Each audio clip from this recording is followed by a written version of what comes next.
বর্তমান সময়ে অনেকে, বিশেষ করে তরুণ প্রজন্ম, চাকরি ছেড়ে ব্যবসাকে প্রাধান্য দিচ্ছেন এবং বিশেষ করে হোলসেল ব্যবসার উপর ফোকাসটা অনেকের।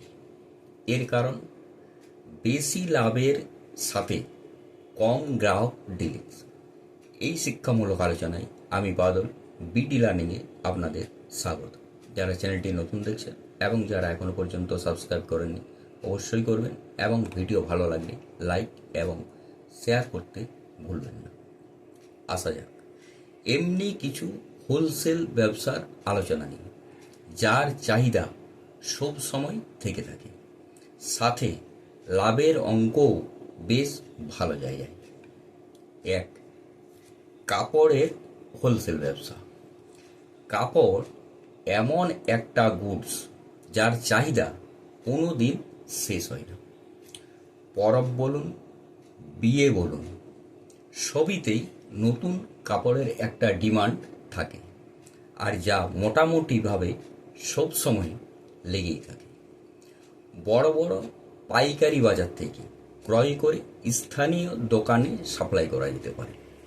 এই কাপড়ের মধ্যে readymade garments, fabric, sari, kurta set, jeans, T shirt ইত্যাদি হতে পারে।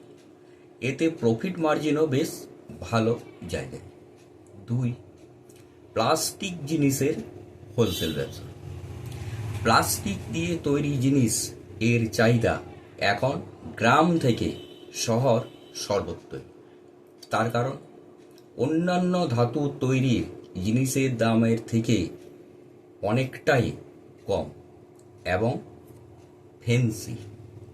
এর মধ্যে বালতি, drum, dustbin, bottle, chair, table ইত্যাদি।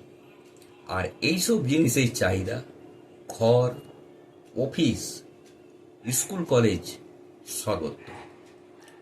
যদি এর ম্যানুফ্যাকচারিং ইউনিট থেকে সোজাসুজিভাবে ক্রয় করে দোকানে দোকানে সাপ্লাই করা যায়, সেক্ষেত্রে প্রফিট মার্জিনও বেশ ভালো জায়গায় হতে পারে।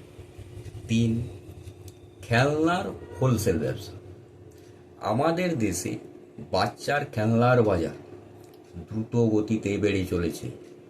লোকাল খেলনার সাথে এডুকেশনাল এবং অ্যাক্টিভিটি বেসড খেলনার চাহিদাও বেশ ভালো জায়গায়।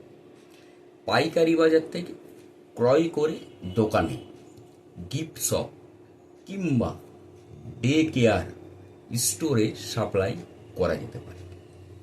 এই ব্যবসা তো প্রফিট অফ মার্জিন বেশ ভালো হতে পারে। নমস্কার, সুস্থ থাকুন, ভালো থাকুন, দেখতে থাকুন বিডি লার্নিং।